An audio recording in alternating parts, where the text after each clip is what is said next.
Hey, everybody, welcome to Matmen, your source for all things professional wrestling. I'm Andrew Zarian. With me, as always, my forever cabana boy and my travel partner, Rich Stambolian. Yes, hi. Hello, everybody. It was a lot of fun this weekend in Las Vegas. Oh, my God. It was a lot of fun in Vegas.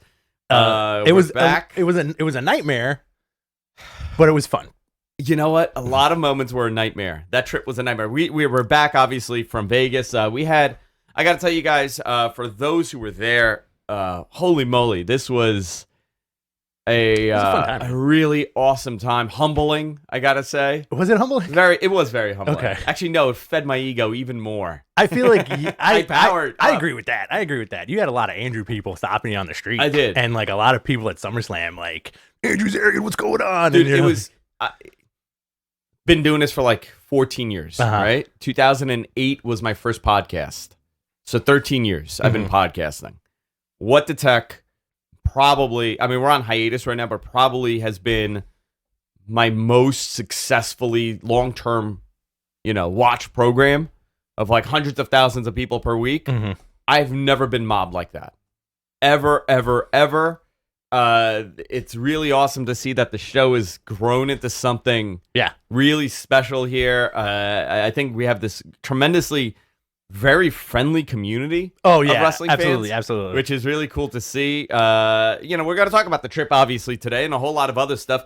We have a ton of news out of Vegas, obviously out of SummerSlam and out of all everything leading up to All Out and Rampage and obviously Dynamite last night. I don't even know where to begin. Do you want to begin with SummerSlam stuff, like what it was for us? Yeah. Actually, before we continue, yes, I want to talk about the pool. Big shout out to Rob Van Dam and Katie Forbes. Menches. Oh my God, such sweet people. Such sweet people. We did an interview with Rob Van Dam and Katie Forbes that we were going to air live on YouTube. Yeah. Now, I had a feeling that we would not be able to air this live, not for technical reasons. No, yeah. Just YouTube censors, I guess. They got something against women in string bikinis who are twerking. I personally don't feel like this is appropriate to censor something like that. Yeah. But YouTube does not find thong, like literally just a G-string as a bathing suit appropriate. She was basically naked. Which was, listen, man. That's fine. It's great. Yeah. Fine. It was great. We had a tremendous time. We did this interview with Rob Van Dam. We're putting it behind Patreon. It'll be up there probably tonight. Yeah. The biggest problem was I had to find a host for it. Okay. And I found a host. We'll have it up. I also want to give a big shout out. Rob, and by the way, we're going to have Rob back on the show. Absolutely. Probably in about a week or so or 2 weeks to talk about his CBD company, rvdcbd.com. And they hooked us up with a promo code, Matmen20, and you receive 20% off.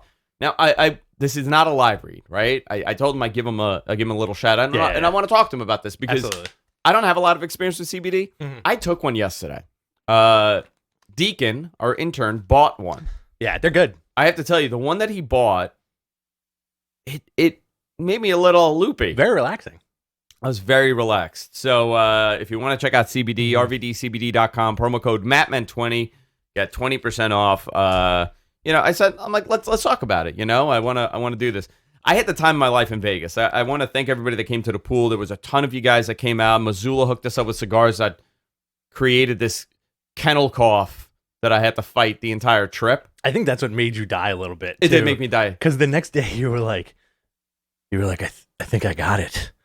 And I'm not going to say the word. You were like, I'm coughing. I think I got it. I'm vaccinated. I got to get tested. I don't know what's wrong with me. I did. I've gotten tested 3 times. I got my negative test the other day too. Yeah. And I was like, you smoked a bunch of cigars yesterday in a cabana where a lot of people were smoking cigars. And you were like, oh my God, that's right. And it made you feel a little better. You were like, oh yeah, I'm not dying. I just smoked cigars on a 97-degree day. So everybody's saying that there's a bleed over? Just a little bit, like right here. It's not though. Now? Look. Oh, maybe a little bit. Yeah, just a little. Right, it's like 2 pixels. Okay, I'll fix it. It's a 2-pixel bleed. But it was fun. It was a good time. If you were anywhere in the vicinity of us, it was good. We created a little bit of happy chaos. Also, Andrew told every single person on Earth that their flights are going to be canceled. And they were. And they were. I was right. It was like Oprah. You were like the Oprah of telling people their flights were canceled. Your flight's canceled. Your flight's canceled. Your flight's canceled. You're done. You're stuck here. You have to get a job. He was telling people you got to get a job in Vegas now because you're stuck here and you're homeless because your flight is canceled. You're done. You'll never work in this town. And then he was doing all that. Like, you'll never work in this town shit again. You'll never work in this town ever again. It was a lot of fun, guys. Listen, big shout out Jessica Drake. Yes. Adult film star Jessica Drake came over and was like, Andrew? Yeah, we met a lot of people. I was like, hey, what's going on? Mm-hmm. Snuck them into the Twitch lounge. Oh, really? That WWE hooked us up with. Oh, yeah. Yeah, I snuck a lot of people into that lounge. No, it was a lot of fun, and obviously we have so much. We're going to be talking about it for weeks on end. And by the way, we're in Chicago in next week. Next Friday, we'll be flying to Chicago for All Out. We're going to be part of the whole F4W Wrestling Observer Q&A panel. We're going to do a live podcast from there. Live Matmen is going to happen from there. Also, a live We're Live Pal is going to happen, I believe, with Dave and Bryan. Ooh, can I pop in on that one? Yeah. Awesome. We're going to have Dave and Bryan on that show. So we have a lot going on, guys. Very exciting stuff here on the show. But, of course, let's talk about professional wrestling. Yes, sir. And what a week it was. Yes, sir. You want to start with Friday? You want to start with SummerSlam? You know what? I think the Punk stuff is we're going to spend a lot of time on that. So let's run through SummerSlam weekend. Okay. And do you want to do the news real quick before that? Let's go through SummerSlam. Okay, let's do SummerSlam. Yeah, we're going to skip through here. So we're gonna come back to Friday because Friday bleeds into Wednesday. Also, patreon.com/Matmen podcast to catch that full RVD interview, which is pretty awesome, I gotta say, and very distracting.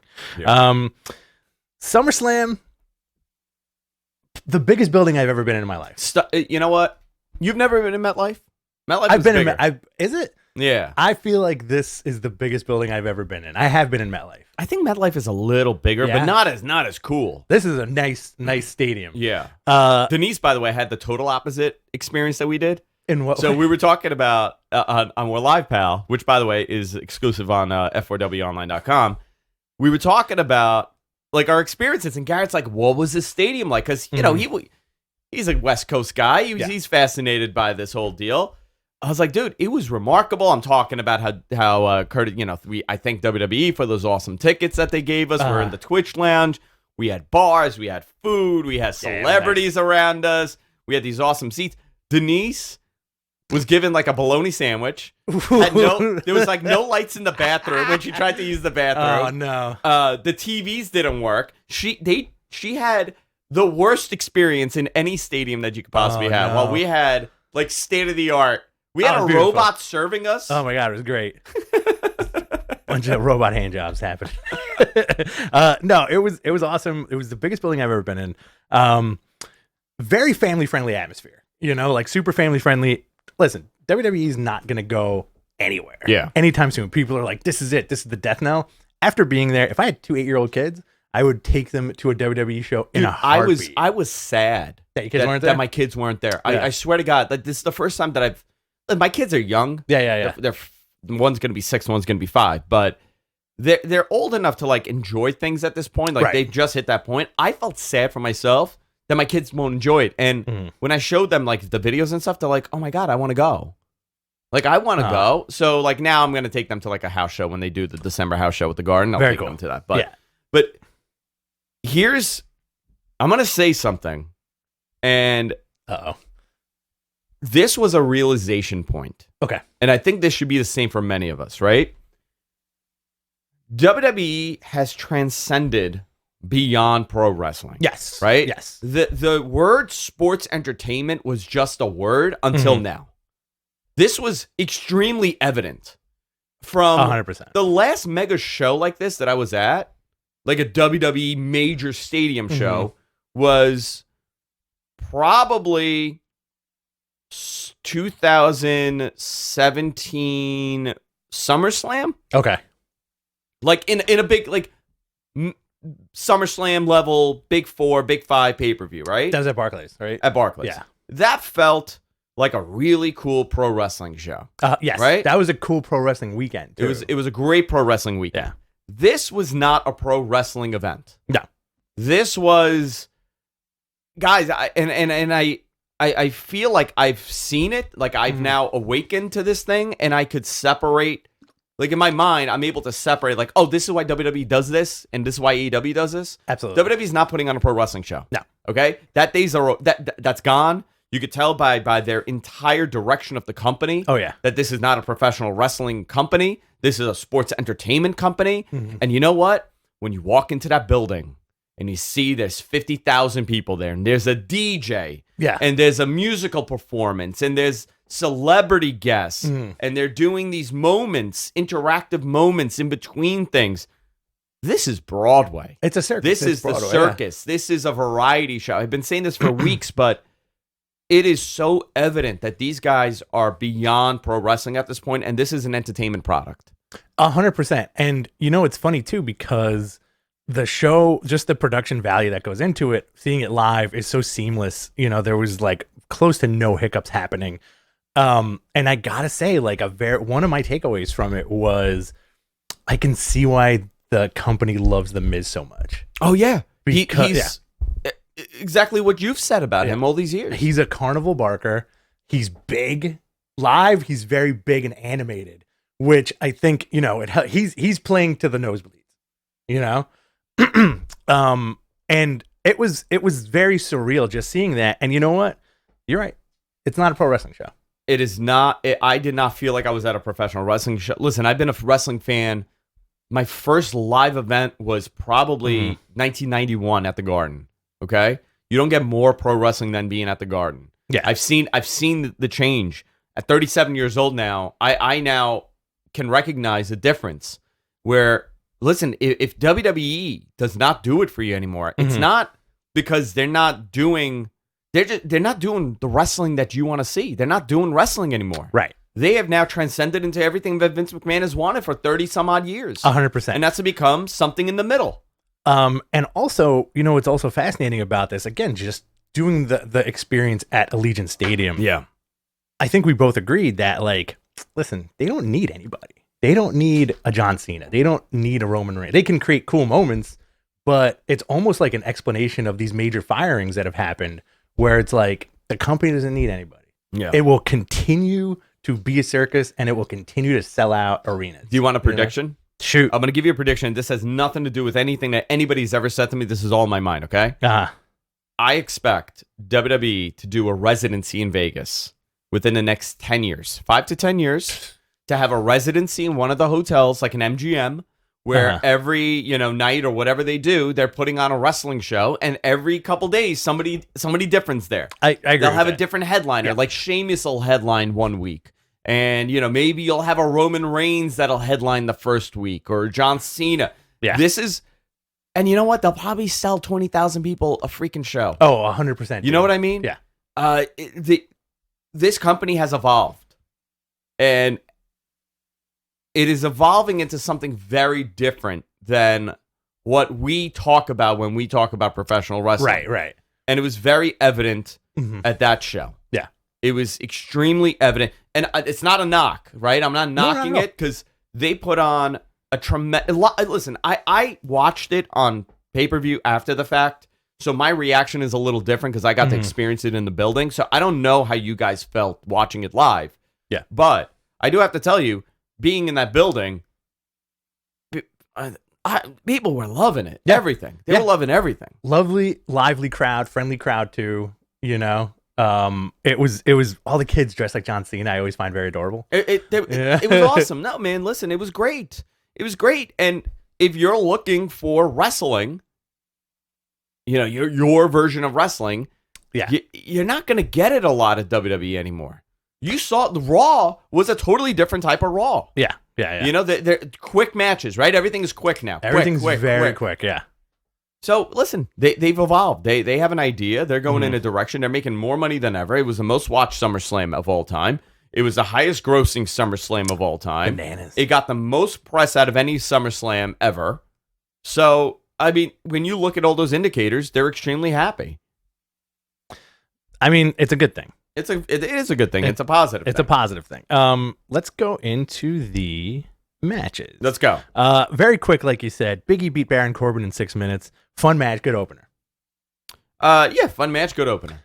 Riddle and Randy Orton beat AJ Styles and Omos to win the Raw Tag Team Randy Championship. Orton's so freaking over. That guy's so In big, too. like he's tremendous, but he's so over. Yeah. 7 minutes. Alexa Bliss beat Eva Marie with Doudrop. That ending was fun, where Doudrop turned on Eva Marie. 3 minutes 49 seconds. Yeah, terrible. Damian Priest beat Sheamus to win the United States Championship. Very good match. That was a fun match. You know what my other takeaway is? Yeah. You don't when you're watching at home, you don't realize how long these entrances are. They're very long, Very long. I kept leaning to you like, yo, this is a long, like Charlotte's, Damian Priest, Roman Reigns. Yeah. I was like, yo, these are long entrances, dude. So, yeah, I thought it was, and also the freaking ramp was huge. Like to get, like it was like curved. Yeah. I didn't care for that setup, by the way. The football style setup. I felt a little slighted. Okay. I felt like I'm in an arena and I'm not going to see an arena entrance. You know what? Like a stadium entrance. So we got Usos beating Dominic and Ray to retain the SmackDown Tag Team Championship. I completely missed this. Usos. Oh yeah, is this when? This is when I left. I was like, I'm gonna get us a couple of beers. I'm Oh, gonna yeah. get us some food. I'll be right back. You never came back. I never came back because the Allegiant Stadium touts itself as like this premier cashless venue. Well, guess what? All the computers went down in the middle of SummerSlam. Was this before or after I took like half of Issa's edibles? This was during. During? Those were great, by the way. Those are fantastic. Yeah. So like I always carry cash on me. I was like, why can't I buy anything right now? I just want a Bavarian pretzel. I want to buy Andrew a pretzel right now. Nothing. So I came back like 45 minutes later to catch the Rick Boogs Nakamura thing, which was awesome. And I was wondering if that was live. It did go live. Yeah. It did go live. Yeah. Okay. Up next, you had Bianca Belair set to wrestle Carmella. All right. So here's where it gets sticky. Gets nuts. Yeah. So I have some news on this. Okay. Go into it. So Bianca Belair comes out. Carmella comes out. And it looks like they're going to have a match. Carmella's getting booed out of the building. Big time. And then what happens? So it was interesting because they played into Sasha Banks being there up until like that moment, right? So they played a video package. Then they announced that Sasha can't be there. So Carmella comes out, gets booed, and here comes Becky Lynch to one of the biggest pops I've ever heard in my life. Like being in any building, I was at the Triple H return in 2002. I mean, it's the Garden, it's a smaller building, but this was as oh my God, what a surprise return as that would have been. Yeah. People lost their minds for Becky Lynch. So Becky Lynch comes in, beats up Carmella, and says, hey, let's tear the roof off this place, and proceeds to beat Bianca Belair with a rock bottom, which was interesting, right? What do they call it now? Her version of the rock bottom? Oh, I forgot. I got the name. Yeah. They called it something. Hit her with a rock bottom, 1, 2, 3 pin, world champ, SmackDown Women's Champion. The crowd was into it, but everybody's like, ooh, Like, huh? why? Yeah. Why did they do this? Yeah. So the reason for that is that they're turning her heel. So it kind of makes a little bit more sense, but Yeah. the story should be, or hopefully will be, is that, listen, Bianca, this was her third freaking opponent. Right. You know, in any fighting scenario, you prepare, you study tapes, you study your opponent's moveset. So fine, she was studying for Sasha. Carmella's now the replacement. So she has to, like, in her mind, refocus, like, okay, what have I done with Carmella that's worked in the past? Right. Right, I'm doing kayfabe here, Storyline wise. And then here comes Bianca, here comes Becky, top level, and she has to now readjust for the third time. She was caught off guard. Right. She didn't lose. She was caught off guard. And interesting. Let's see if this heel turn works. Yeah. I agree with that. Also, I want to reiterate that was probably one of the loudest things I've ever heard in my life. Big time. It was a fun moment. I think the crowd really got caught up in her returning and winning. But then there was, like you said, that like aftershock of like Manhandle slam. There was that aftershock of like, oh, that's weird. Sucks for Bianca. Sucks for Bianca. So there was a lot of criticism. One being Nikki Bella on the red carpet said like pretty much that this sucked. This is ridiculous. She was not a fan. A lot of people weren't a fan of it, but listen, if it's part of the story and they're trying to figure it out, like let it play out. You know, let the whole thing play out a little bit. I get it. Would I have booked it that way? No, but there's a reason why they did things the way that they did it. You know, 25-second match. Now, I was told this was not going to be the ending. Obviously, right. It was something different where she was going to show up on this card. Mm-hmm. Becky Lynch was always going to come out for this live crowd. So that was not something that was last minute, but the title change was the difference. That was something new. That was not planned. Yeah. They would not have built this Sasha Banks and Bianca Belair match as long as they did if this was going to be the ending. So that was an adjustment. They made it, and we'll see where it goes on Friday. Mm-hmm. There's a little bit of issues with NBC, with the USA guys, and the fact that this Smackdown roster is really stacked now. Strong. Which we'll go into also when we talk about Brock Lesnar. Absolutely. Very strong roster. Drew McIntyre beat Jinder Mahal. 4 minutes. 4 minutes, 33 seconds. Another cartoon has a freaking sword, right? And we'll talk about how everything is marketable now. Oh, yeah, 100%. Triple threat. Charlotte beat Nikki ASH and Rhea Ripley to win the Raw Women's Championship. 13 minutes. Quick match. The crowd did not like Nikki at all. They did not like Nikki whatsoever. Booed from beginning to end. Fascinating, right? You would think that she would get like super cheered, right? Nothing. Rhea Ripley, great ovation. But that's been the report at house shows, right? She's getting booed at house shows. Edge beat Seth Rollins 21 minutes. Great match. I lost my effing mind when Edge came out to the Brood theme and did Through the Fire and all that stuff. Yeah. That was cool. And I also chuckled to myself very heartily that Seth Rollins was he's trying to kill time, just like walking around.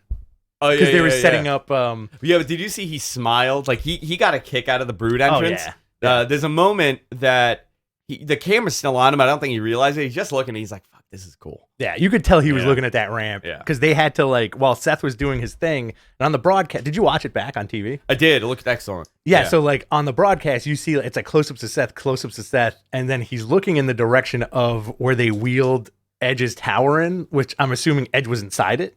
Yeah. And then, he had his own ramp. Really cool moment. I think I watched Edge's entrance like 3 times when I got home. It was fantastic. Joe Pearl peed his pants a little. Great match. He had a little chub, but he was a little chub too throughout the entire Edge entrance. That's because you stapled him to the chair and were just punching him in the bladder the whole time. Big shout out to Joe Pearl. Big shout out, Joe Guy Pearl. Took a beating like a champ. Yeah. Excellent dude, man. What a good guy. Good guy. Roman Reigns with Paul Heyman beat John Cena to retain the Universal Championship 22 minutes. Roman's entrance is friggin' long, dude. It is. His entrance obnoxious. Is so good. He's so good. Yeah. That's one thing that translates so well from TV to in person is his freaking entrance. That man is what a perfect example of a pro wrestler in WWE. Oh yeah. He is everything that company wants in a star. Big. And what's funny about Roman too is so many people were there to see the guy. There were a bunch of people a couple of rows ahead of us that were overcome with insane joy. Roman won, Yeah. People going nuts, man. It was fun. It was fun. So, he beat Cena. Cena's laid out. Cena couldn't get the job done. Cena looked great, by the way. He was a little stiffer than usual, but he loosened up, midway through that match. So big, big main event style. Yeah. You can see those punches from the moon. Brock Lesnar shows up. You hear that growl, and I don't think anybody expected it. No, building popped. Yeah. Building really popped, and it was a nice surprise at the end. I was sworn to secrecy about that ending. So I knew Becky was going to be there, but I was sworn that day because somebody sent me a message saying oh, Brock's here, by the way.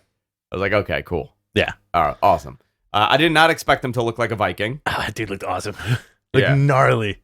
So he shows up. He has the stare down of Roman, which is a kind of a cool moment. I really thought they were going to play into more of the Paul Heyman stuff. Yeah. Where Paul Heyman is like, oh, no. I'm okay. I'll work for both you guys, Yeah. And then as a live treat for the live crowd, Brock comes back and F5's John Cena. It was like the biggest F5 I've ever seen. Dude. Oh my God, John Cena goes flopping everywhere. Now, that was after the cameras went off. Yeah. So we're leaving the building, and I'm like, Rich, hang on one second. I recorded it, and I just posted it. Yeah. It has like 800,000 views on Twitter. It's crazy. Like Sports Center picked it up. It's unbelievable. Real smart move to record that. Like everybody, we were like halfway out the building when that happened too. It was such a fun moment. I guess. Send the crowd home happy. Yeah. So listen, I thought it was a fantastic show. I had a great time. We left the venue. It took us about an hour and a half to get back to our hotel because we had to walk. Yeah. The whole thing. I made you walk 2 miles. Rich tried to walk 2 miles, and I could not believe that strip is scary. Yeah. Oh my God. It was a little that Las gnarly. Vegas strip was something else. I had to put that freaking mask on. Yeah. Not because I was afraid to get that thing that we can't mention on YouTube. Yeah. I was afraid to get everything else. Yeah. Oh, 100%. You know, whatever mutant disease these people had. And by the way, can I just say, I just want to say this. If you have an infant, maybe it's not appropriate to have your kid out at 11:30 at freaking night walking the Las Vegas Strip. Okay? Yeah. Maybe let's talk about this. Maybe we shouldn't have our 2-year-olds running unattended down the Las Vegas Strip. All right? I don't know. I don't like to tell people how to parent. Just based on my own parenting, I would never take my kid, my infant, my 1-year-old, my 2-year-old, my newborn, and walk them in the middle of the Las Vegas Strip in the middle of the night. Yeah. What time did these kids go to bed? Yeah, it was a little bizarre, but like you said, like as soon as we hit that crowd, everybody masked up, and we were like, "Oh, this is a little gross." It's because the way the streets in Las Vegas are designed is that the sidewalks are completely on the Strip. At least the sidewalks are completely barricaded. Please, so guys. you had to like do the upsy daisy shit on the overhead ramps. You have all day. You have all day to walk the Las Vegas Strip. Did you regret? Is 11:45 necessary to walk with your kid? Did you regret wearing your red bottoms? I did not. No, but you know what? It's funny because I had people asking me, they're like, "Where are your Louboutins today?" Because I was joking, I'm going to wear my Louboutins. I decided not to wear them because I was like, if we got to walk, I don't want to scuff these things up. Yeah. So I did not wear them. I just wore my regular loafers. Yeah. Did you regret the loafers on the walk? No, it was like I was wearing, yeah, super comfortable, dude. Yeah. Oh boy. That was fun. And we also got chased by Batman. We got to put that on the Patreon. Oh yeah, Batman was following us. Batman was following us for like a good mile. And then that guy looking for Joel, that drunk. Yo, so we get back to the hotel. We're about a block away from the hotel. Long blocks in Vegas. Everything is so massive. The structures there are so massive. This dude comes out of a parking lot like real floppy.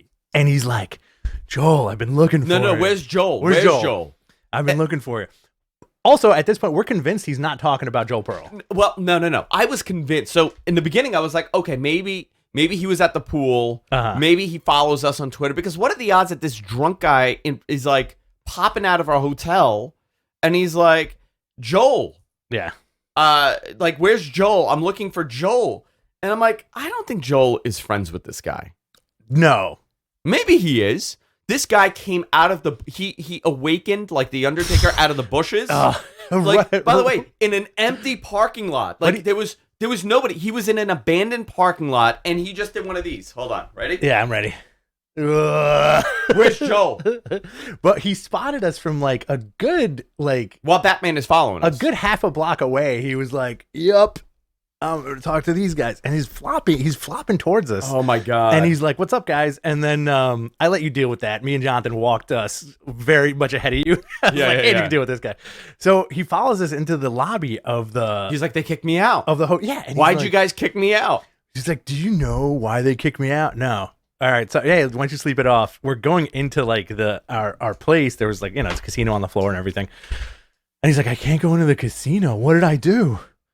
What did I do?" And I'm like, "Don't touch me. I don't know. I don't want to get bit by another bum. Shit happened to me in New Orleans. I got bit by a bum in New Orleans." Did you really? Yeah, I did. He had one tooth though. And I'm not kidding. This is a true story. This is a true story. I got bit by a bum in New Orleans. You're the new Blade. I gave him $1. That's how you become Blade. I gave him $1. He went to give me a pound hug, and as his head connected here, I felt one tooth just enter you. Didn't pierce skin. But it was enough that I was like, "Get off me." And he chased us. I'm not kidding. I am not kidding about this. He followed us to 3 different bars until he got distracted by another couple. You sure it wasn't Virgil? I'm pretty sure it wasn't Virgil. Virgil has more than one tooth. Yeah, so this dude was just like, what did I do? And we scurried into the hotel and went to bed. Oh my God. Fun weekend. You are Blade. You're a vampire hunter now. I'm the daywalker. You finally. are a daywalker, yeah. So listen, we have so many stories from this. Maybe we'll do another episode in a couple days and we'll talk about all the fun shit that we did. It was awesome to hang out with everybody. Obviously, Vegas is a whole lot of fun. Show from the Sapphire Pool was awesome. We'll talk about that. Rob Van Dam, we'll talk about that in a couple of weeks. But let's get into CM Punk. Oh, Jesus. By the way, submit your questions for the chat room. Yeah. Save your questions. We're going to be answering a whole bunch of questions at the end. So Andrew did a very cool thing. He invited everybody up to his hotel room to watch Rampage on Friday night, which was a lot of fun. Again, our building was so massive, it took me 15 minutes to get to your room. Oh, I know. Well, I upgraded my room. You were on the other like when I am bougie though. Very bougie. I am, I'm humble about it, but I did have to upgrade to the suite.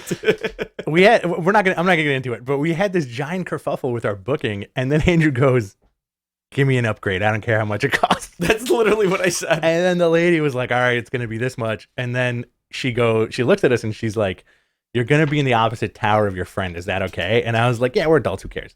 I don't need this guy to be in the room next to me." You know what I mean? Like, what I didn't know is that this hotel is so big that it was legitimately a different tower that I had to walk down to the lobby, walk across like a bridge so much to get to your room. I missed the first 2 minutes of Rampage. Were there like casino stuff by you? Like, there was like restaurants and everything by you? You didn't even come by my side of the building. Dude, there was everything. Everything you could want was on your side. Was on my side as well as your side too, you know? But there was so much stuff to walk through. I had the, there was like the pool gateway and all that stuff, which was like music blasting till like 4 a.m. It was awesome. So we need a key card to get to your room too. Yeah, you need a key card to get into my room. We don't let people up to the 15th floor. I know. So Jonathan and I were like, "Yeah, this is a walk and a half. Like, where are we going?" Sorry, it's fine. It's not your fault. And then we ended up watching Rampage with a bunch of people, and that was a lot of fun. Yeah. And then we went out to dinner, and that was very nice. People are questioning what happened post bite to you, and people are saying that your credit score went down. And you were completely broke. At the I actually turned into a bum at the next full moon. Is that what happened? Yeah, like, oh no. Oh god. So where are we now?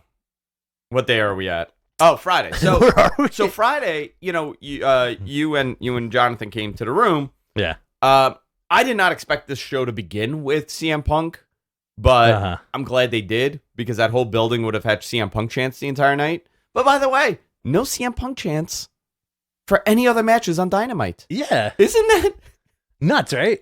Like completely nuts. Wow, everybody was well behaved here, you know? So this guy comes out, cuts an amazing promo, really soaks it in. Really, just big moments. I think we all got choked up too in the big moment. Room. Big moment.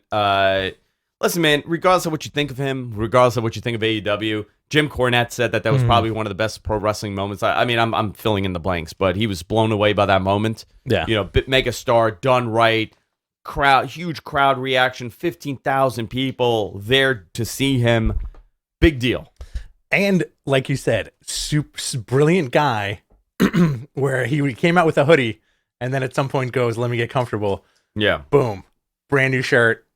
Didn't it crash the Pro Wrestling Tees website? It did, and there's a queue now. They've instituted a queue on their website to purchase shirts. Here's the other thing, right? So he cut that promo, and something he did in that promo that I thought was the smartest thing to do, and I don't think a lot of people would have been able to recognize to do this. He essentially apologized. Right. And he said, if anybody in the back or anybody watching at home, if my life decisions impacted you negatively or you took that as a negative, he didn't say I'm sorry, but he said, I want you to understand I had to do that. Yeah. I was sick. I was losing, like essentially said, I was losing my goddamn mind. Right. Being there. And I feel free now. Like I feel, and it was interesting that he brought up the fact that he left wrestling in 2005. He did not right. go to pro wrestling. He went to WWE. Right. Very interesting. The wording, the timing of the wording. Absolutely. Is very, I'm just going to put it that way. Yeah. What I'm saying right now about WWE has officially transcended into sports entertainment, and what CM Punk is saying, and what some other people, like, you got to listen with the words that some other talents using here, because there's a reason they're using those words, because they also see and have heard the same stuff. Writing on the wall. So, historic moment, CM Punk shows up, 1.2 million viewers. Jesus. I think DVR plus 3 is 1.4 million viewers. Yeah. DVR plus 7 will probably add a couple 100,000 more. We'll probably find that out Monday. Was that Guinness Book of World Records thing fake or real? What was the Guinness Book of World Records thing? The record for the biggest decibel level for a live crowd or something like that. No, I don't think so. Yeah, because I saw something trending like that the other day. I don't know. That was a loud crowd. It was a loud crowd, dude, and it's going to be loud again next week in Chicago. That's going to be insane, dude. That's going to be huge. Also, we'll get to. But I thought it was a great way to bring him into the company. What was crazy is that the entrance, it was so loud, right? That it dubbed. It was louder than the music. Like it took. You couldn't hear the theme. And he had to pot the music up higher for his entrance. Yeah. I mean, fantastic stuff. What a song, too. You know, like, do you think he still has the rights, or that it was a Tony Khan thing? No, Tony Khan thing. Yeah? Yeah. The other thing, the other interesting thing, like Tony Khan actually said the other day that his investment already paid off with CM Punk. Oh, because I'm sure he's seeing the buyer, the pay-per-view advances coming in for the pay-per-view buys. It is interesting. The Hogan deal, when Hogan came into WCW, people were freaking out because his contract was so big compared to anybody else, right? Yeah. I forgot the number, but Eric Bischoff said that Starrcade with him and Flair, that pay-per-view paid for his entire year's salary. Wow. Okay. Like, they were able to make so much money generating that the cost didn't even matter for Hogan because he was able to make it in one show, 1 year's worth. I'm not saying that that's going to be the case for CM Punk, but it's going to be a case for CM Punk where, I don't know, can they do 200,000 buys for this pay-per-view? That's going to be the telling thing here. Yeah. It's one thing to be a ratings draw, which we know eyeballs are going to tune in for him weekly on TV. However, pay-per-view is a different thing for $50. Can you get another 150,000 to 200,000 people to order a pay-per-view to see CM Punk return? That's going to be an interesting number to see.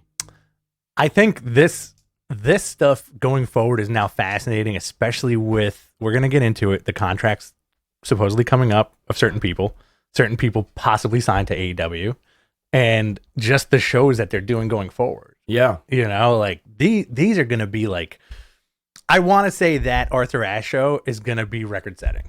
I want to say All Out is going to be same here. Show. Listen, and I feel the same way about WWE. I had goosebumps entering that building because yeah. I love wrestling. I love the spectacle of it, and it's fun. And don't take my comment that WWE is sports entertainment and not pro wrestling anymore as like I'm beating on them. Right. I got to tell you, there is nobody that does a better job than them. As far as putting on a show like this, there's nobody that. I mean, AEW's fantastic, but the attention to detail that WWE has, that's 50 years of doing this. Exactly. Or 35 years of doing this on this level that teaches you that. So, there's a lot of stuff going on, a lot of moving parts. It's also fascinating too, where like, you get this guy returning to pro wrestling after 7 years, right? Or since 2005, let's say, right? Let's take that into account. And then it just like there's like weird detractors too, which I don't understand at all. Yeah. There's always going to be that. There's always going to be those the haters, but it's like this is such an excellent time to be a wrestling fan across the board. So apparently Gangrel was supposed to be in AEW this yesterday. Oh, get out of here. Yeah. So here's a quote from him. I don't know where this quote is from. Someone just sent it to me, but he said, "I was supposed to be on a plane to Milwaukee on Monday. I got a return phone call saying, 'Oh man, we're sorry, we're going in a different direction.' Gangrel on his AEW appearance being scrapped because WWE already did the Brute stuff with Edge." Yeah. That would have been dope. Imagine if Gangrel came out with Edge and they just went like straight vampire. I would love that. So, if you guys also haven't watched that 12-minute YouTube video of the Punk return, I suggest to watch it. It's very fascinating. I love that truck stuff. Dude, that was fantastic, right? You know what? I'd love to see Kevin Dunn doing that. Very secret.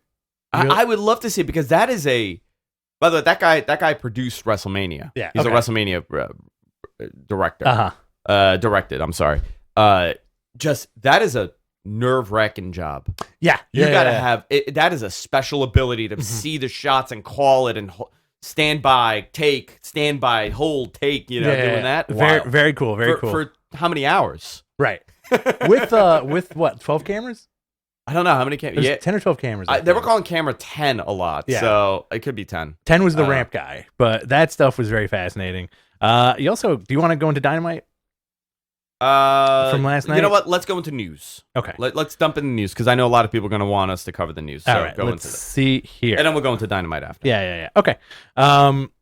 So I think one of the big things to come out this week is the possibility that Adam Cole is leaving WWE. Yes. So this has become a big story. Adam Cole's contract ran out a while ago, and he was working on an extension past SummerSlam weekend, right? So the goal was to get him through SummerSlam weekend, and then he'll be a free agent.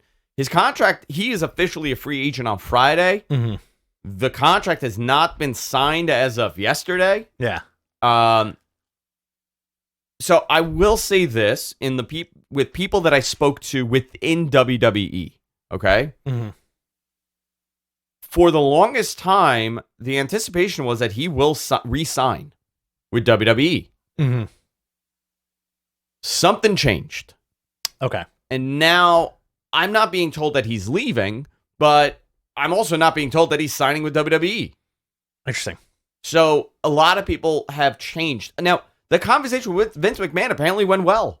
That was a positive conversation at that SmackDown on Friday a couple of weeks ago. So I don't know what changed, but you got to outweigh the pros and cons, right? This guy's a wrestler. He's seeing, and I'm not saying that he's going to AEW whatsoever, but if he does stay with WWE, you're going to know that he has allies there. He's extremely talented. He's been there for 4 freaking years already. It's a difficult decision to uproot yourself when you've become, the king of the castle and where you are. Right. Now, he's not going to stay in NXT. He's going to go to the main roster. Right. WWE needs fan favorites at this point. Sure. Right? So For TV. But, his partner's in another company. That plays a big part. I'd want to travel with my wife. I'd want to travel with my girlfriend. Right. I'd want to see them more often. Your buddies are all there. You're seeing the buzz with this company happening right now, and the positive future of the company with a guy like Daniel Bryan potentially debuting in a couple of weeks. You have an opportunity to do something very different and cool for the next 3 years of your career, right? And you're very young still. Adam Cole's what, 31? Yeah. Right? Early 30s? I think go for 3 years. He just turned 30. I think 30 or 31 he just turned. He's very youthful. Yeah. So 32. I would say I would love, if it was me, I would go. But we'll see. We'll find out. Friday, he's a free agent. I mean, technically, Friday night, he could show up. He's a free agent midnight on Friday. He could show up on Dynamite. He could show up at the pay-per-view. He could show up on, he technically, he's not allowed to negotiate with anybody, but his girlfriend's there. Yeah. So, of course, she's going to talk for you. You know what I mean? Yeah. So, this is going to be a very interesting thing. Rampage is taped. I'm sorry. So next week, he could be there. Well, here's the thing. Do you think I think from a certain perspective, do you think Adam Cole is stuck between a rock and a hard place right now? Because on one hand, WWE could just sign him to a contract and botch him up completely. Right? They could. The AEW thing is interesting because it's like they have so many people that, Punk, possibly Daniel Bryan, possibly Bray Wyatt. Do you think AEW or somebody is going, we don't need you? I understand. By the way, I totally understand the fans like being a little apprehensive of WWE guys going over, right? Yeah. But here's the reality. It's a very small business. Everybody's a WWE guy. Yeah. Everybody, if you're good, if you're really good in the business, the odds are you've worked there. Yeah. But now you're bringing in Bray. Now let's say you bring in Bray. Okay, fine. There's a fit with the Dark Order. You could do something with that. So that's not necessarily. He could be in his own little thing there. But Adam Cole, where do you position him? Right? Like, we would love to see a program with Bryan and Punk and Omega. These are great stories. But what happens to a guy like Andrade now? Right. Neville. Like Pac. Yeah. Pac. They have to be very careful how they balance these guys. And it's going to be telling. The next couple months is going to be extremely telling on how AEW continues to grow and how they focus and how they reshuffle the deck. Let me ask you this. Okay. Would you like to see Adam Cole? I already have that in mind. And I also I'm going to preface this by saying, like, if this is the case with so much talent, Rampage needs to be 2 hours. Just to have more people on the card. I think Rampage on a Friday can't be 2 hours at 10 o'clock. Right. That's a little tough. Yeah. I like the hour slot. But if there was this influx of talent, like you said, you don't want people to get lost in the shuffle. But, do you say, like, you know what? Adam Cole's going to be on Rampage. He'll fill one main event a week. And Daniel Bryan will do the main event a week. CM Punk will wrestle on there. Kenny Omega will wrestle on there. All you need is 3 matches on that show. And you got a banging show if you could figure that out. Oh yeah, 100%. And it's a rotating show, which is cool. You know, you have Dark also. I think Adam Cole I would like to see him in AEW. To be honest with you, you would. Okay. I think kayfabe BTE style, he needs to be resurrected first since they murdered him. Yeah. I think he joins the Elite, keep him with that crew for a while, and then turns on Kenny or turns on the Bucks or turns on whoever. Okay. I think that would be the way to go. Listen, Bobby Fish is a free agent. Is going to be a free agent soon. Yeah. Isn't that amazing that Kyle O'Reilly and Roddy are the last 2? Really nuts, man. I think they have big plans for Kyle O'Reilly. They like him. Yeah, I'll tell you that. So we'll see what happens. But listen, as far as Adam Cole goes, his contract is ending in less than 24 hours at this point. Yeah.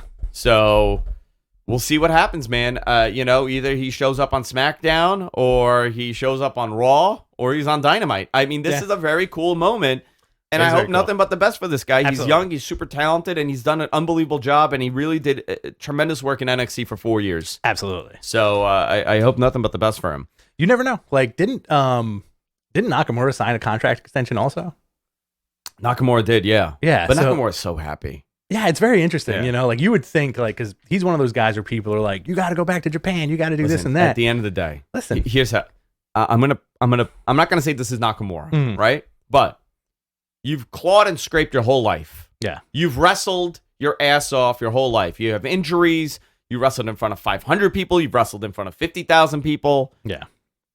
You're now at the end of your career, right? Near the end. Not saying it's ending, but you're approaching that moment. You don't have 20 years left in your career. Maybe you got 7 years. Yeah. You're in the point that you want to make the most money possible and do the least amount of work. Right. You want to create that security for when you no longer could do this, you can live off that money.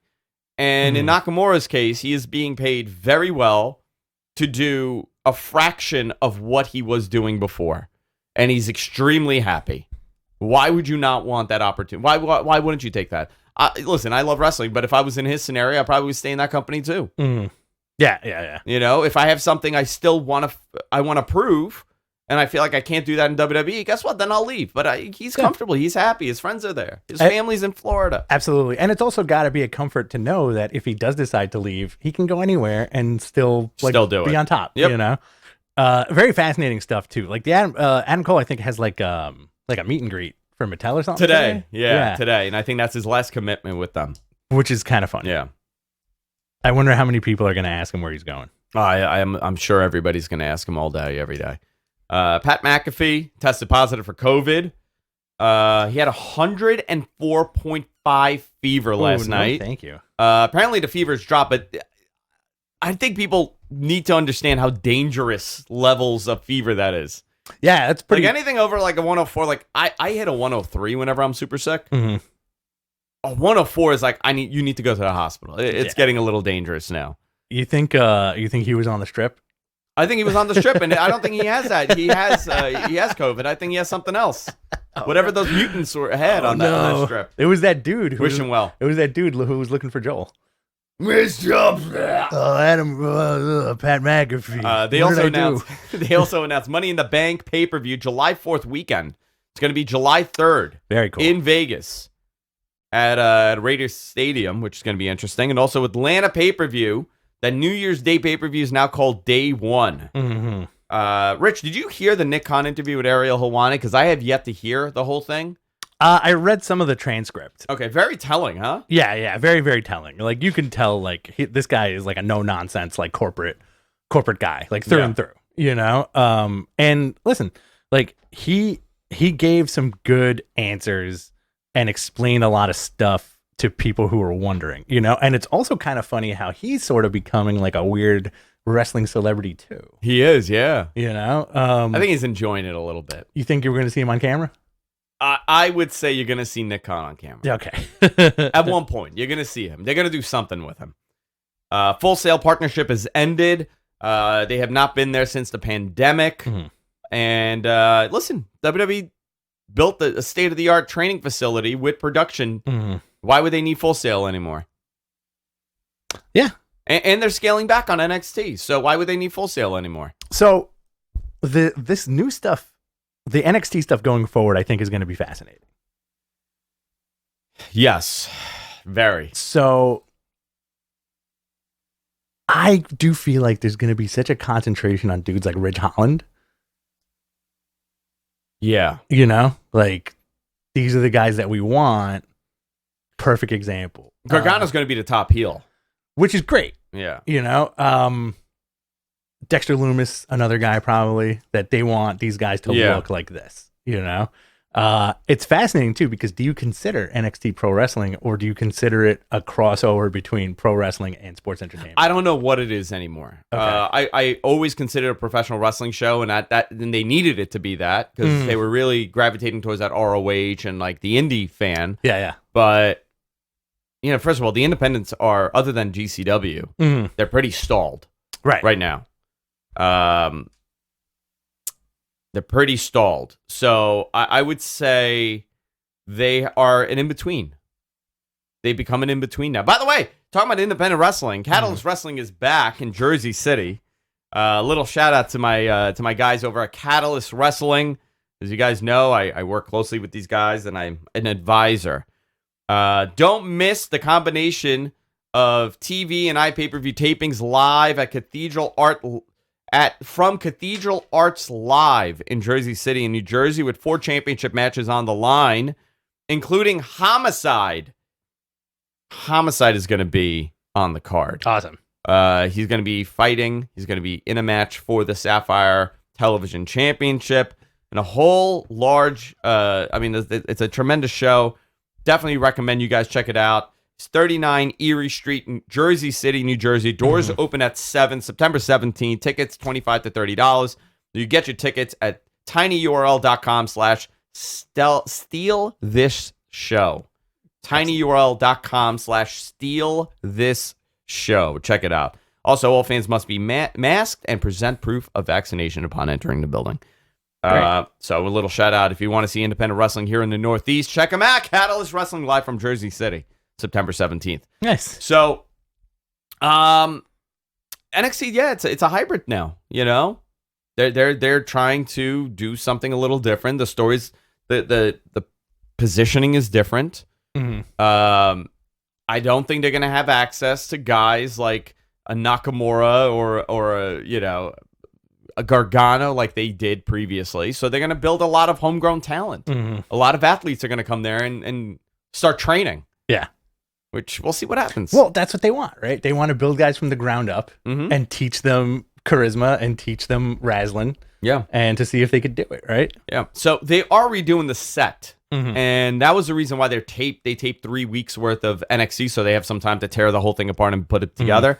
There's going to be more lighting to make it look much brighter. Some criticism that I've had of the NXT setup for a long time, that it's very dark. And when you're going up against, at the time that we're going up against AEW, and AEW is all bright and colorful, it kind of looked different. Didn't look great. Yeah. And I think now that they're kind of realizing that they need to position this as like a mainstream product. I also do think that they're going to, for some reason, I have this weird feeling that they're going to somehow work in another Tough Enough. Oh, God. You know what? I think so, too. Yeah. Like, just as like Could a segment, like, this is your, like, how they've been doing, like, the breakout stuff. I think this is going to lead up to, like, and next on NXT Tough Enough, you're going to see, like, the new recruits. Yeah. It's possible. They're going to try a lot of new stuff over there. Hey, I want to also remind everyone, we're going to be live in Chicago. We're going to be at All Out. I think there's going to be a whole crew of us from GFQ Network and, of course, Matmen and, of course, F4W and Wrestling Observer. Their community is going to be there. We're going to do a bunch of shows. We're live, pal, from Chicago. Matmen live from Chicago. There's going to be a Q&A session with Dave and Brian and everybody over there. A lot of stuff going on. Sunday's the pay-per-view. So when you see us in Chicago, say hello, obviously. Please, a lot of people are going to be at Chicago. Please stop by and say hi. I put it out yesterday that you got to sign up for a high five. Yeah, we're sign up for a high five from Rich. Sign up for a high five. I'll give you a beautiful high five. Dark Side of the Ring Season 3 resumes September 16th, and I'm really excited about this. Yeah.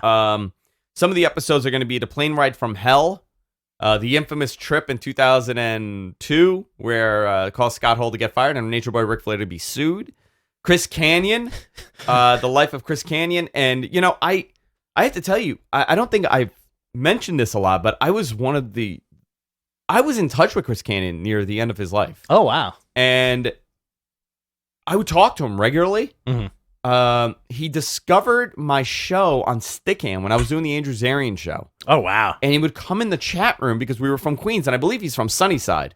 So he would come in and we would text all the time, and he told me, and I would love to tell this to the producers of that show. I don't know if he told anybody else this or this is going to be in. He said he had a blockbuster.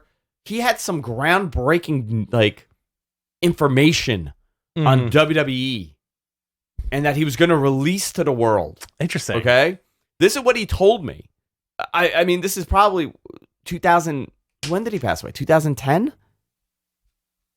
I want to say earlier. No, it has to be 2010. I did Cray Canyon, not Chris Canyon. 2010, April 2nd, 2010. April 2nd, 2010. Yeah, I was going to say it was May because he was supposed to come on my show late February, mid-Feb, something like that. And I was like, hey, because I think he was in New York. I was like, I'll send a car. Come on in. Oh, wow. And, obviously everything that happened, but I'd love to know, what the story with that was. What did he have? What was it? Fascinating guy, too. He had a huge hand in the Young Bucks' early career. Did he? Also, yeah. I wonder if they're going to talk about that on Dark Side of the Ring. Really talented guy. Yeah. Different, right guy at the wrong time.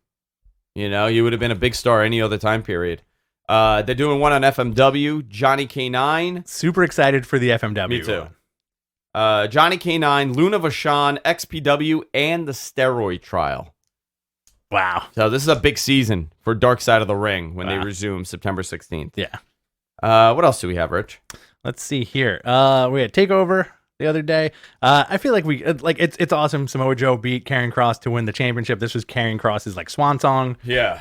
And I kind of want to go into the Kerrion Kross thing. Yeah. On Monday. So Kerrion Kross came out dressed like a D&D character, kind of, like a kind of swamp gladiator or whatever. He was in the Thunderdome. Vince loves the Thunderdome. With the red mask and this Martian Manhunter doohickey on his chest. And people were saying, why Why would they do that to this guy? He already had an entrance. He had his wife. So he was a spooky guy. Andrew, why? I spoke to somebody there, and they're like, "Listen, dude, everything has to be marketable. Yeah, you know, they're selling merch, they're selling toys, they're selling a whole bunch of stuff. They need their and listen, we've seen it. Drew McIntyre has a fucking sword now. He comes out with." Which they were selling for $30 a pop, right? Or something like that. I didn't see. Were they selling? No, it? they were selling the Lily dolls. The Lily dolls. Okay. So the Lily dolls sold out. $30 a pop. Yeah. Drew has a sword. Nikki has the superhero gimmick. This one has a ridiculous S&M gear. So everybody has to sell something. You know? Which is WWE's old school mentality. Which is their old school mentality. By the way, when I say everybody, you're going to say, well, where's Edge's outfit? Listen, some of these guys have transcended into top level guys, and they don't need. Brock Lesnar doesn't need a sword. Orton, I don't think. By the way, I don't think Drew McIntyre needs a sword. But this is how they're seeing it. This is how they're positioning it. Orton. What does Orton have? Nothing. Orton has nothing. Tattoos. AJ Matt Styles. Riddle has the freaking scooter. He's got the scooter. He's got the hat. He's got the flip flops. AJ's got the gloves that they could sell. They all have something that they're selling. Yeah. And listen, do I feel like this is an improvement on the Kerrion Kross character? No. I don't think it's an improvement. Yeah. And when it was said to me, like when this guy said it to me, they're like, it was almost like, how else are we going to sell these guys? Which like, is how am I going to sell toys? Like, it was almost like that's like the feeling, like, oh, okay, so you're gonna buy this toy of this guy with just like black trunks, and then everyone's like Steve Austin. I'm like, yeah, Steve Austin, but it's a different era again, different mindset, different philosophy. Oh, 100%. And you know what? I think there's a difference between doing it right, and I'm gonna use New Day as that example, where New Day comes out with a different. They did like their Power Rangers thing. Yeah. When they did, I think they did Mortal Kombat not too long ago. They did Dragon Ball. Now they're doing NWO. They're doing Wolfpack. They're doing Wolfpack style, now. So, but here's the thing, right? Like Barry Darsow, right? Sure. Barry Darsow was Crusher Khrushchev. All right. In NWA, he was a Russian. He was part of that whole anti-Russian thing that we saw in wrestling in the 80s. Yeah. This guy comes over to WWE, and what do? They make him part of Demolition. They put him in straight up S&M gear. Straight up S&M gear, and nobody bats an eye. No, not one person. We look at Demolition with like, oh man, Demolition. By the way, you know who else did it? Legion of Doom. Yeah. Road Warriors, same exact thing, same gimmick, same type of concept. We've seen this before. Why does it look stupid in this scenario? Because this guy was already presented on TV. Exactly. We already know what he's capable of. Crusher Khrushchev doesn't exist in the WWF's universe in 1988. Right. It's not a thing, really, or 1989, whatever year it was. He wasn't recognized to the fans, and now you see this guy, 1987. You see this dude show up that you already know and you like, right? He's a mega star in NXT, and now he's in, the effed up suspenders and a crazy ass mask. You know what? I feel like somebody should have stepped up and been like, "Yo, let's just go full gladiator with this guy." But what would have happened? Here's the thing, right? And I'm not. Listen, he very well. Oh, they did have the swords for sale. $20. New York City, NYC Demon Diva was saying, yeah, there you go. When they had a blow up Drew sword that had LED lights, fantastic. If you're Kerrion Kross, right? Like maybe you're into this. I don't know. Maybe you're into the mask and everything. And I don't want to knock the dude at all because he's super hyper talented, and I want this guy to become a mega star. Do you feel comfortable saying like, guys, this is effing ridiculous. I'm not putting this ridiculous thing on. Are you crazy? Yeah.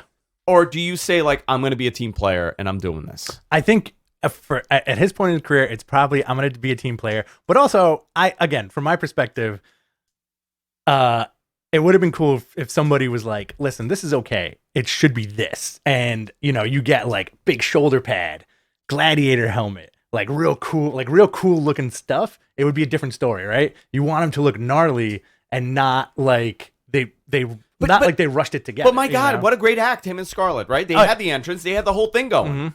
I mean, that whole entrance was fantastic. The whole gimmick was fantastic. So They took something that worked and they modified it into this wacky gladiator gear.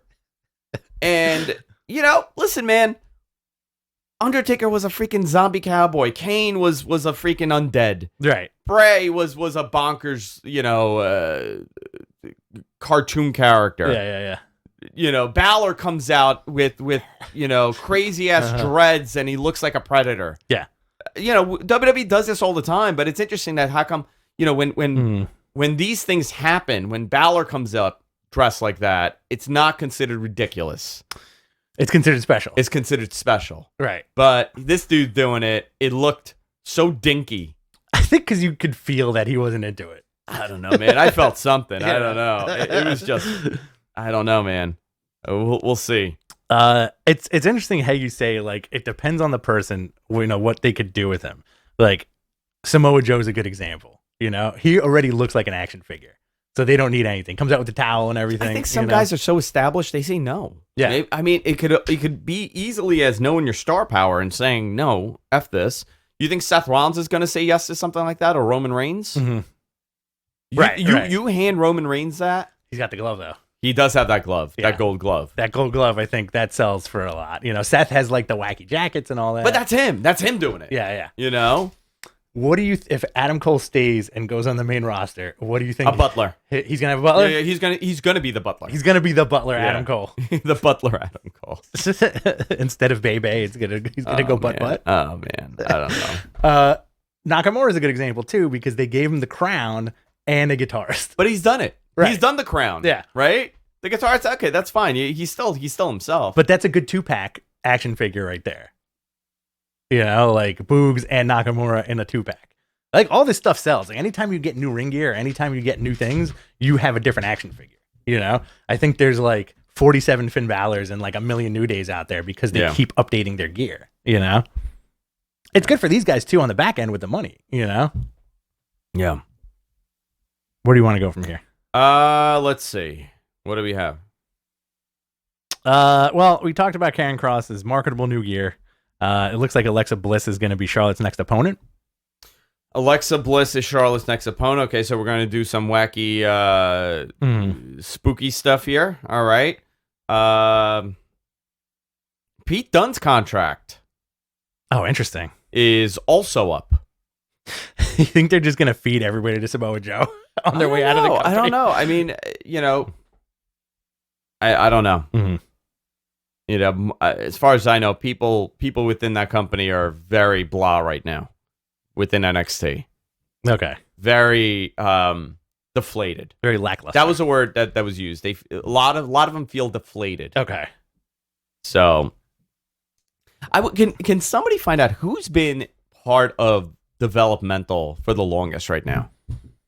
Because there's some of those guys that have been there forever, sitting in limbo. I know Cesar Bononi's not there anymore. I don't know who it is right now. There's definitely a few people that have been there for like ages. And like Kurt Stallion, maybe? Yeah. Or is he still with the company? I don't know who's been there the longest. We'll find out. Someone will probably have it. Yeah. Dynamite Orange Cassidy began the show. First of all, I had some issues with the show. Okay, all right? shoot. I thought for a big CM Punk show, they really didn't do a lot of wrestling. Like they didn't. I would have done it a little different. Okay. So you started off the show with Orange Cassidy defeating Matt Hardy. Mm-hmm. Matt Hardy's face exploded in this match. Oh, dude. Which is not what you want to see in the first match. Yeah. So pretty much Orange Cassidy did a what was it? He did a crossbody. Mm-hmm. Yeah, it was a crossbody, but he landed on his head, and all I could think was, "Oh my God, Rebby's going to murder this guy." Oh my God, yeah. All I kept thinking was, "Oh, what is Rebby going to write now?" Probably Orange Cassidy was fearing his life, not because of Matt, because of Rebby. They continued the match, and I think they pushed it up a gear when the blood happened, like adrenaline started pumping, and it was a fun match, Chris Jericho came out for the next segment, called out MJF for a third match. If MJF wins, Jericho will never wrestle again in AEW. Jericho back to WWE for his Hall of Fame. What do you think of this? That they're doing this another time? I'm fine with it. I think this is gonna be like another good match, man. They work well together, dude. They do work great together. But where do you see this going? Do you see Jericho taking time off? I don't know. He's doing the Jericho Cruise in October, and he has like another year and a half on his contract, or a year on his contract with them. So I don't see him leaving. Maybe going on tour with Fozzy or something. I don't know. I found it weird that they did this. I found this weird that they did this so many times. Yeah. Lucha Brothers beat the Varsity Blondes. You were going nuts about how great Griff Garrison and Pillman looked yesterday. You know what? Griff Garrison is a star in the making. Absolutely. He's green, but my God, he has all the looks. And I wrote, has WWE seen him? Right. Classic babyface. Jamie Hayter beat Red Velvet. And then CM Punk promo with Tony Schiavone, which I thought was very cool. CM Punk promo with Tony Schiavone. Crowd went nuts for him, obviously. What did you make of it? What did you think? I popped like a big fanboy when the crowd was doing the yes chant and he did the Daniel Bryan tease. That's somebody else's shtick. Just wait for it or whatever, right? Whatever he said. Very cool. Also, did you see the thing with his sneakers? Yeah, what did he write on him on Friday? On one, he had AC. People think it's Adam Cole. Okay. On, I think yesterday he had BW, which people, I'm assuming, thinks is Bray Wyatt. He had BW on. Yeah. And that dude's been in the crowd. It's AC for AC Slater. Uh-huh. And it's BW for Barry Windham. All right? That'd be great. That's what it is. So, during it, let's talk about the Daniel Bryan tease. Mm-hmm. So, at one point, the crowd starts chanting yes. Yeah. And he's like, whoa, guys. That's someone else's shtick. Yeah. You got to hang on a little longer for this. Right. And, everybody went nuts, obviously teasing the Bryan Danielson to AEW story, which, 99.9% sure this is happening. And, you want to do it at a mega show, you do it at Grand Slam. Yeah. Because the debut should be on Dynamite, because Rampage got one debut. You got to do this next one there. And you know what, man? Just the matches alone to think about. Oh, my God. It gives you a headache. It really gives you a headache thinking about it, because it just plug and play everybody. It's everybody versus everybody at this point. Like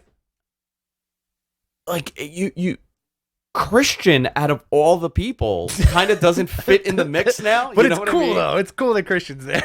It is cool that Christian's there, and I think the purpose of Christian is to elevate younger guys, obviously. Yeah, absolutely, right? Absolutely. That's the whole point of him, and he still could go at 47 years old and might as well do it. But you are going to get, and I want you to think about this bonkers possibility. Yeah. You are possibly going to get a CM Punk, Daniel Bryan versus Kenny Omega triple threat match, right? That's a possibility. You're going to get Omega and Punk. You're going to get Omega and Bryan. You're going to get Bryan and Punk done the right way. Oh, my God, yeah. Right? Finally. When Hangman and Bryan, Hangman and Punk. It's going to be nuts. I mean, the combinations are going to be tremendous. Now, they're going to have to be very careful with Hangman now. Right? They're going to have to position this dude back in a major spot. Strong. And he has to go strong when he's back. He's got to be booked super strong. So, can I pop you real quick? All right. We're at All Out. Yeah. Right? We are going to be at All Out. We see Moxley versus Tanahashi. We're not getting that. Right? We're not getting that. Are you? Do you think so? Yeah. They announced it. It's going to be Kojima. I think it's going to be You think it's going to be a swerve? Swervy swerve. Okay. Tanahashi versus Mox, right? You ready? Yeah. Tanahashi beats Mox. Ha, celebrates in the ring. The final countdown plays. Okay. Daniel Bryan shows up. At All Out, you think? Points to Tanahashi and just walks to the back. That's how you're doing it. That's how you do it. See, I'm thinking that you're going to it's going to be Kojima, and Tanahashi's going to come out at the end and point at Moxley, and then setting up their U.S. title match for New Japan Strong or wherever the hell they do it. Okay. That's how I see it playing out. But we'll see what happens. John Moxley, obviously, there was a Moxley promo saying that nobody responded except for one person. At All Out, it's Kojima. Yeah. Is it a letdown? I don't know. I think that's going to be fine. I think it's going to be a fine match. By the way, Moxley, thick boy. Thick boy Moxley. Love it. He's gotten big. Yeah. Putting on that dad bod weight, huh? I want to see. I want to. What happened? What happened? Why wasn't he thick for me? I do want to. You think Vince said that? I think he did. He turned to Hunter and said that at dinner. Absolutely. It was Sunday in Connecticut. They're all having a family dinner. Randomly, they're just sitting by the pool. Doesn't even say who he's talking about. Just looks at Hunter and goes, "Why wasn't he thick for me?" I don't know, Dad. I don't know, Dad. I think Mox versus Kojima would be a lot of fun because Kojima's a wacky dude. Yeah. Edge also. I'm saying Edge. Jesus. There was a Christian face to face with Kenny Omega and Don Callis. Yeah. You know, first of all, a lot of great references, right? That he was always second. Oh yeah. And he turned to him and goes, "You think you know me? You so think good. you know me?" Which was great, so right? Good. Here's the thing. Don Callis, if you know, those little things in life take you in very different paths, right? I think we've learned this. This man potentially could have been the higher power in WWE. Yes. In that higher power angle. Yes. The trajectory of this man's life would have shifted into a whole different area at that point, where we would have never gotten Cyrus the Virus on commentary. Maybe he would have stayed in the business. Because he left. Remember, nobody talked about Don Callis for years until it was Chris Jericho that brought him into New Japan as a color commentator. Right. And this guy ended up becoming unbelievable on color commentary. So that man's career changed in a blink of an eye over the last couple of years. And it would have been so different if he, stayed in WWE. So fascinating. Also, I do like how Don Callis came out like right out of the gate after, because he was following Punk. He immediately followed Punk's promo, and that crowd was super hot. And he stepped up his insaneness. Oh yeah, big time. Oh yeah, big time. I also do like the Carney shit. I love it. I love that shit. Yeah. You want to do questions? Let's go into questions. Let's plug that Patreon real quick because Patreon, YouTube perks and updates. Patreon.com/Matmen podcast. We're revamping it. If you go on YouTube, you can go to our channel and click join. You get exclusive emojis and member badges. We got 2 new tiers live on Patreon starting at $2. We're going to have new content and posts coming daily. We got a lot of stuff to upload from Vegas that's going to be on there. We have a lot of new stuff that is on there from the weekend with the RVD video, blogs, pictures.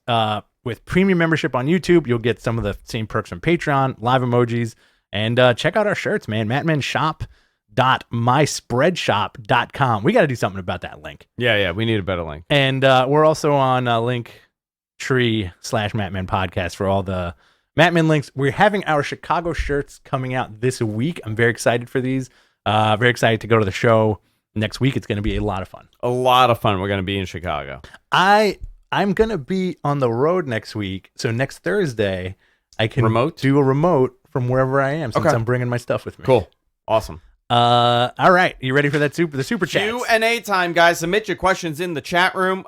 We got a bunch of super chats. If you want your question guaranteed to be answered, submit a super chat with it. $1, $2, $3, $5, $20, whatever the hell you want to fund us.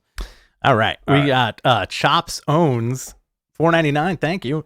AC on Punk sneakers last week. BW on them this week. Can't wait for you guys to get into that. A lot of fun teases. Thanks. We did get into it. Do you think BW stands for Bryan Danielson? Bryan Danielson, yeah. All right. $5 from Chris. How big a deal is it? How big a deal is Adam Cole's Twitch account? He said on his stream he's never leaving it, but main roster won't allow it in WWE. He said he's not going to do it. He said he's not giving up the Twitch channel. It just seems AEW is so much more enticing if there is talks with him. I'll let him do whatever he wants. Maybe not. Maybe this is one of those things where we're not going to make a freaking exception. Interesting. We're not going to do that. We're not going to start bending the knee. Mm-hmm. We're going to continue with our policy. Xavier Woods could do a Twitch channel.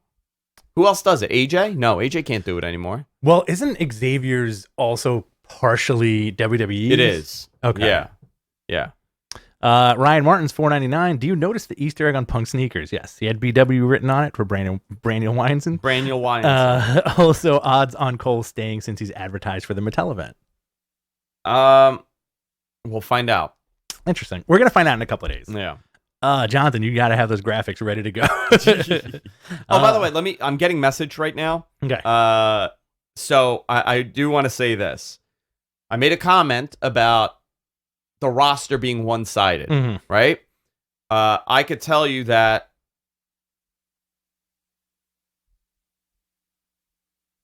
USA is not thrilled that Becky and Brock are on the SmackDown side and that neither one of them were on Monday night. Interesting. Because with John Cena being on the SmackDown side, he did both shows. Right. So there was some issues with that, but with the draft coming at the end of September, or actually beginning of October, they've kind of been told, like, hey, listen, this is just temporary. This is temporary. We're going to shuffle the deck here. Okay. The stars are going to get shifted around, so don't worry. But, it's quite evident that SmackDown's the main thing now. It's the main product show. Dude, they need to go 2 hours on SmackDown, on Raw. I'm telling you. It's that once you make, I know that they can't. I know that they won't, and I know that they can't. But that 3 hours ruins me every Monday. It's interesting. You would think that something would be done about that, but too much money. It's a lot of money. Like, you would think that USA would turn around and be like, listen, we're scaling you back on Monday. Just make it a better show. Just make it a tighter show. We need Brock Lesnar. We need Roman Reigns. No, because USA's thinking about ad revenue. You can sell more ads. Think about it. The ratings are not 5 million views. Right. That your ad rate is super high. So now you got a lower buy-in rate, ad buy, and now you got to spread it. You have more opportunities over 3 hours to make up the money. There is a lot of pizza commercials on Raw. Tons of pizza, a lot of fast food. A lot of fast food. Is a question from Boone. Ask Matmen, Andrew, can Rich twerk on you while you do the podcast? That's how we're going to do the show from now on. That's what we're going to do. My initial plan for the Rob Van Dam interview was Andrew sitting on my lap the whole time, and we do have a picture of that on our Twitter account. Yeah. From Dan Knightley, what would you rather see, Lesnar versus Reigns or Lesnar, Reigns, and Heyman joining forces? They could feud with Edge and Balor. I think the big story's in that match with Heyman. I mean, we're going to get Heyman on a pole, right? Is that how this ends, or a shark cage? Shark cage. I'm going to, SmackDown, I tune in anyway, but, there's never, must see, I got to, tune in for this. Yeah.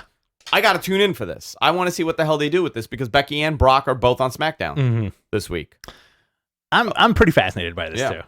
We got a super chat from Joel Wood, $9.99. Thanks, man. Thank you, dude. Do you think Cole doing the Mattel appearance and him and Nakamura posting the same picture of themselves on Instagram is any indication that he's staying and possibly joining SmackDown? I didn't see the photo. Listen, man, I think it's very possible. I think a lot of people are getting excited that he's going to AEW, but for anybody that's changed jobs to go to a similar job, there's a lot of things that come into play here. Yeah. 4 years of being somewhere, but WWE's a whole different beast. So you never know. Yeah. We got Charles LePage. Who will be the next to feud with CM Punk? I say MJF. What do you think? He said who did he mention? He mentioned Jungle Boy. He mentioned maybe it's Sting. He mentioned a lot of people he had an press conference, I think, with Tony Khan, and I do believe he mentioned a lot of the younger guys, and then he mentioned Moxley and Jericho also. Which I feel like that's a no-brainer, right? Yeah, I mean, eventually, yeah. Because of all the Shield stuff that happened in 2014, they already know. Yeah, him and Mox definitely has to happen. Him and Christian is going to probably happen. He's probably going to team up with some of them. Yeah. Oh, yeah, absolutely. You're going to see a lot of this back and forth happen. Now, let me ask you. Yeah. Do you think Punk doesn't need a stable like every other person? No, definitely doesn't need a stable. Okay. Yeah. Keep him a loner. A lot of stables. A lot of alliances. I would keep him by himself. Sal Rico, does WWE working with Logan Paul and Mr. Beast highlight the demographic they're really going for? It highlights their new shift. The fact that they were at Rolling Loud says a lot. They are trying to become more youthful and more connected to pop culture, which you could see with the Cardi B. Cardi B was supposed to be the host. Yeah. Right? I mean, she's pregnant. And then Megan Thee Stallion that we're going to get for the show. So they are trying to cater to a whole different demographic. And it's not older white men. 55-year-old white men that top their key demo isn't going to create ad revenue for them. I'm so sorry. Does our friend Bob know who Cardi B is? Huh. Oh, my name's Cardi B. That's my Cardi B impression. That's a terrible Cardi B. I did it for my wife, and she goes, "That was a Penny Marshall impression." From Suprit, any news on Mr. Beast working with John Cena at Mania? I have no idea. From Felsley Jr., according to Wikipedia, AEW's male-female roster total 120 members. Is there no concern, considering the number of pickups rumored on the way, that AEW is creating a lost in the shuffle issue? It is something to be concerned with, but think about how many shows they have now. Yeah. They have 4 separate shows. So, the Evolution and Dark feature a lot of the younger talent that you don't see on Dynamite. And then you're going to eventually pick and choose. I mean, this is the plan, right? They don't have a developmental, but they have this. So they're going to be able to pick and move people. And by the way, before the whole thing happened with the Acclaimed, these guys were picked from Dark and Elevation. Right. To come over, and they did a great job. Lengthy shows. Huh? They are lengthy shows. They are very, very long shows. So I don't know. We'll see what happens. I think it's too early to. I do feel concerned with large rosters that some people are not going to get their fair share. Like a guy like Joey Janela, part of that original crop of AEW talent. He's kind of gotten pushed to the side. So sometimes maybe they need to start working a little bit differently and give them a couple of years to get to where they need to be. I don't know. We'll see what happens. We got another couple of super chats here. Nice. Ryan Martin's $4.99. Thank you, Ryan. What are your thoughts on the AEW ending? I would have never had Arn block the black mask. I would have had black lay out everyone. I think the ending fell flat. In my opinion. I actually like the block from Arn because you're like, veteran. oh crap. Yeah. Arn would that's his experience as a veteran. Exactly. And I got him. Just block it. I caught him, but he did not expect a low blow. Right. Because he did not anticipate him to be, this heinous, violent man that's going to low blow him. What do you think? Top heel for the company? He's getting there, man. He's something special. It's awesome. And he looks bigger too. Like a lot of these guys are getting bigger. They're getting big. I think Billy Gunn's workout. Billy Gunn's like teaching everybody how to work out properly. Just spitting on them and they just get jacked. That's what happens. Billy Gunn, 57 years old, by the way. Billy Gunn has the genes of like an immortal man. He's 57 years old. I know, it's nuts. And nobody is looking at him on TV saying like, oh, it's so terrible. This old guy is wrestling. It's Billy Gunn, dude. Billy Gunn. 7 feet tall. 18 feet tall. 18 feet tall. 560 pounds. All muscle. Billy Gunn is like the Bill Bradsky of AEW. Unbelievable. Everybody just tells folks. We got another one. Joel Wood. $4.99. Joel Wood, thank you again. Billy Corgan said it would be a lot of fun if WWE participated in the Forbidden Door. Do you ever see that happening in our lifetime? I don't see it. I don't see it, but I want to say maybe. Not anymore. Maybe, and the big maybe is New Day. Big maybe is New Day. New Day versus Kenny and the Bucks. Maybe one day. Maybe one day. Maybe. But as far as like Roman, no. Roman ain't showing up anywhere. No. Yeah, it's you never know. It's not happening. Let's see what else we got here. Money in the Bank is July 3rd, 2022. This is from Balor Club Guys podcast. Money in the Bank, July 3rd, 2022 in Allegiant Stadium in Vegas. Are you guys going? Absolutely not. No. Absolutely not. There's no way I'm traveling July 4th weekend. Nope. By the way, we're traveling Labor Day weekend, and I had forgotten this pay-per-view's on Labor Day weekend. Yeah. If I had known when I freaked out, I was like, we gotta go. I probably would have not booked it. Really? Yeah. Well, did you book your flights? I did. Okay. Thank God. All right. I waited very long. Yeah. We're driving in, man. Like, I'm excited about that drive. Mr. Gonzo was telling me about all the hot spots yesterday. I am Brozo. Of terror cells? Where's Jake Hager? I have a mission. Where's Jake Hager? I think he's back. He's coming back in a couple of weeks. Okay. I just think that he took some time off. This is from, I hope I pronounced your name right, buddy. This is from Shubhanch Mahawar. Guys, first time on the podcast. Nice. When do you guys think AEW will realistically be able to fill a 50,000 seat show? I got to ask this question, I want to say like 10 times in the last like 2 days. Yeah. And I would say maybe 6 months. In 6 months, they could possibly pull it off. Okay. So next year. I would say probably 2020, or they could. I would expect them in 2022 to do a much bigger show. Now, if it's going to be 50,000, I don't know, because these attendance numbers. There's a big difference between 15,000 and 40,000. There really is. Yeah. So you're going to have to offer something really astronomical for this to happen. I don't see them being able to do that today. I also don't see them being able to do it with COVID restrictions still in place. With masks and with vaccinations being required in some buildings, I don't see them being able to do it. I think for WWE, 45,000 was a real difficult pull. They announced 51,000, but they barely did 45,000 in that building. And I'm not knocking them. I think it's because of the timing of everything. So if I were to say it, I would say sometime in 2022, possibly after the spring. Okay. I could see it being a real big reality. Sure. But maybe not 50. I'm thinking maybe closer to 35, 40. Okay. I think 50 is that's a big difficult number. Big number. Yeah, big number. And especially in the ticketing business, I think a lot of people don't realize how this works. Majority of the tickets for sellouts are not. So when an event puts let's say the Garden, right? Billy Joel, right? Let's talk about Billy Joel. If you got 18,000, you got 20,000 tickets. Only like 12,000 of them go to the public. Right. The rest are like corporate and season tickets, ticket holder holdouts, and then there's a whole bunch that go to the secondhand market already. From the Garden, they just give it to them like tickets. What is it? Hot seats, geek seats, ticket seats, StubHub, like all that stuff.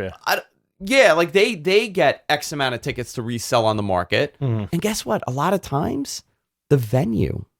Like the event coordinators will hold back and put it on the secondhand market themselves to get more money from the tickets. It's really bonkers too, especially now that the world is opening up. When you bought those tickets for Arthur Ashe, you paid $80 for really good seats. Our seats are $1,000 a piece. The day of, they went up to $400. Yeah, they're like $900 right now. Wow, insane. Yeah, $900. Nick, this is going to be our last question. This is our last super chat. Nikolai Kreese, $10. Thank you. Is this our last question for the day? Yeah, MG Geek's telling us to wrap it up. Okay. Should we be concerned with the increase in rematches on AEW, or will things get back to normal booking-wise after All Out? A lack of rematches really sets them apart from WWE. They're gonna end up having to get caught into that rematch stuff a little bit. Like we've seen it with MJF, right? MJF and Chris Jericho. Yeah. So I think right now, because they have so much going on, that they've been able to prevent that from happening, but I do see them doing it. Yeah, I mean, but also like there's two arguments to that, where these guys need to get used to working with each other a lot. Yeah. And for a guy like Jericho, it's probably his say. You know, like, you know what? I want to work with him. I want to have a nice long program with him. And then I'll do like my Fozzy tour and I'll come back under a mask. Yeah. And that's it, and missed everybody. Yeah. It's interesting stuff, man. Yeah. All right. Sorry, we cannot get to all the questions. We're running out of time here because I got to go in 10 minutes. I got to get on a train. Holy crap. I need to get out of here. All right. All right, guys. We'll be back next week. And we're going to be in Chicago on Friday, Saturday, and Sunday, flying back Monday. So if you see us in Chicago, say hello. We'll see you all next time, guys. Take care.